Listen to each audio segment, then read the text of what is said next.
Down here at the CNM welding program, and what we're going to cover today in module number 3 is pulse MIG. A lot of what you guys have done here through the CNM welding program thus far is short arc motor transfer, and this class is kind of designed and engineered to teach you different modes of transfer that we don't commonly teach, but our industry trends are starting to turn to. So right now we got a setup of a Millimatic 350P. We went over machine setup in the last video, which was module number 2.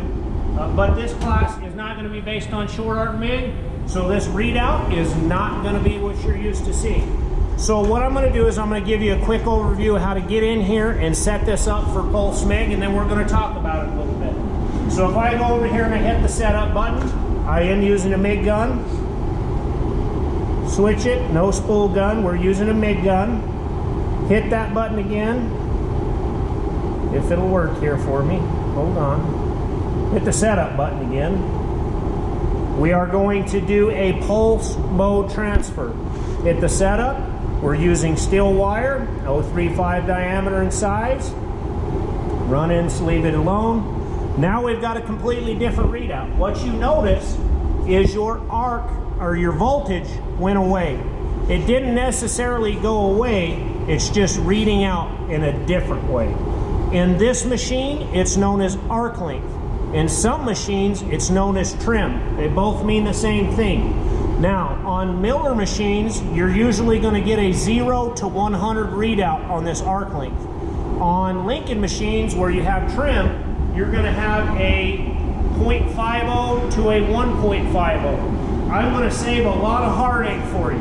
This is a really simple idea. Whatever your arc length or trim or whatever your machine's reading out, if you will set that arc length or trim to the middle ground, in this case we set it to 50. I'm going to explain really quick what that's going to do for you. Alright, so you've got your nozzle.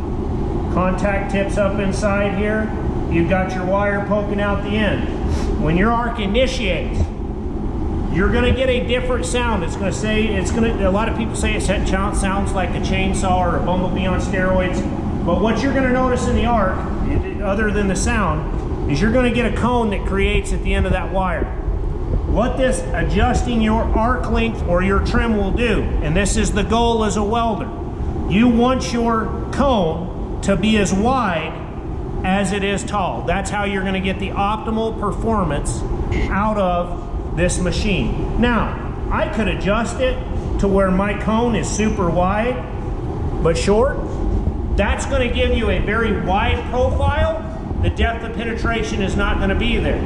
Or I could adjust that cone to where it's very narrow and very long. That's going to centralize your heat all to the center of the puddle. It's going to give you phenomenal penetration. The toes are going to look weak, it's going to look crowned up, and it's not going to look tied in very well.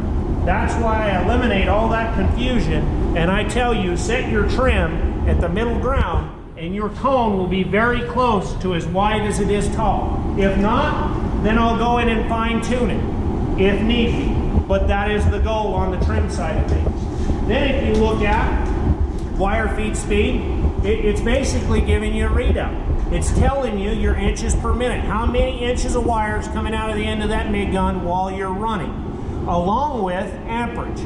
So if I take that wire feed speed and I divide it in half, that is my amperage. So in this case, we're somewhere around, quick math, 112 amps, which is sufficient for what we're doing. But this is arc length, that adjusts your cone. This is your wire feed speed, which leads to your amperage. Hopefully, my contact tip size is correct. My drive rolls are the right size. My wires fed properly. My roll spool tension, or my drive roll tension set.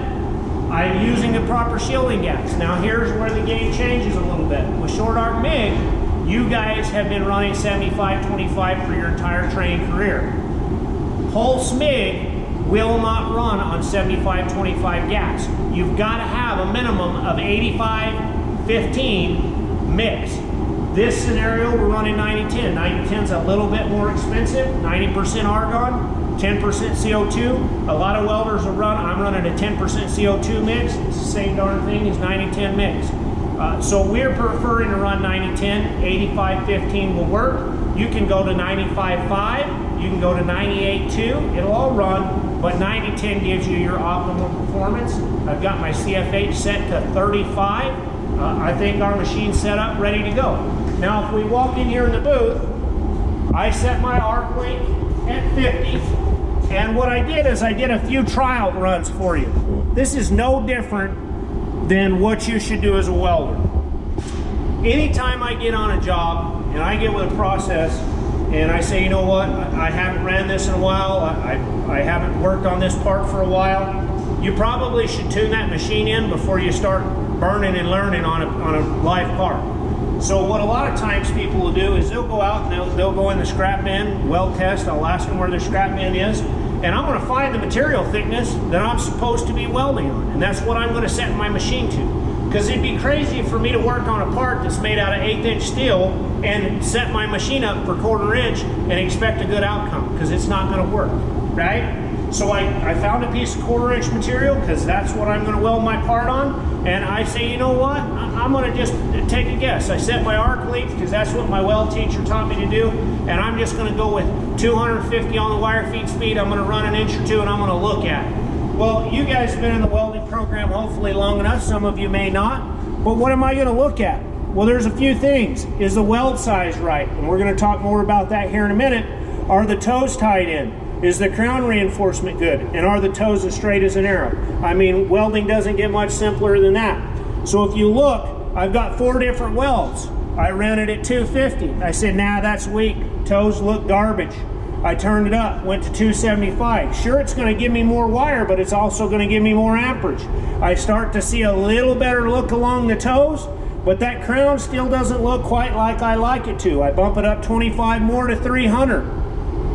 Starting to get there. I like it, but I'm going to critique it a little bit more. I'm going to run it a little hotter, get a little more help with the toes, straighten them out a little bit, turn it up to 325. If you notice, those toes are wet in nicely. They're straight as an arrow. They're tied in. They're great. They're golden. So for this job, I would run my wire feet speed at 325. I'd set up on a T-joint. If I went to a lap joint, maybe I would go a little faster because it doesn't need as much metal. If I went to a butt joint, I definitely go faster, but I would turn it down by 25 just because butt joints don't like metal and they don't like heat.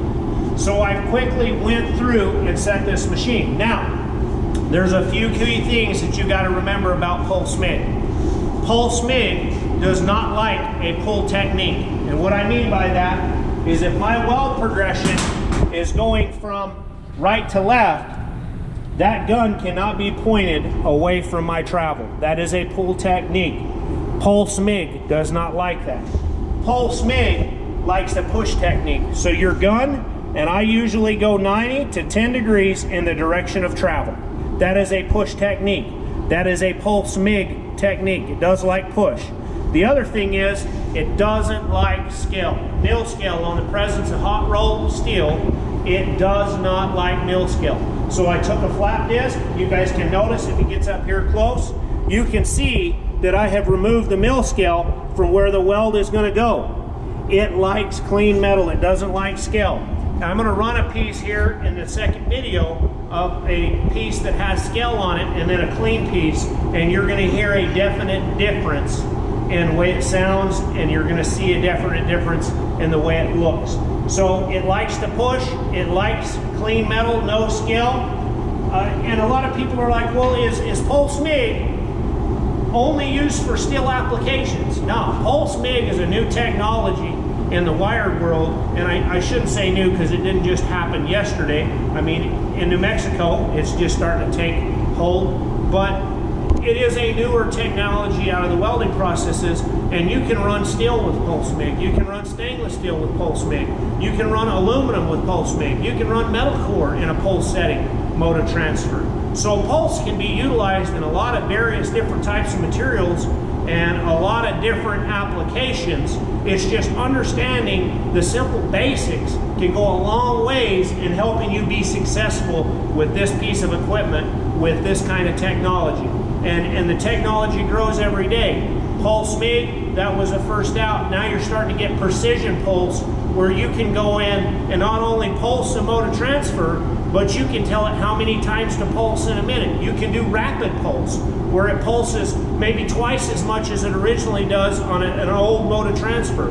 So there's a lot of different applications where thinner materials can now be ran with Pulse MIG, because I can control my heat input along with thicker materials. The luxury with Pulse MIG is it does everything that short arc can do, but it ties in better, it has better penetration, it has a higher deposition rate, and you can actually control your heat input a little bit better, because that pulsing is not getting that material as hot.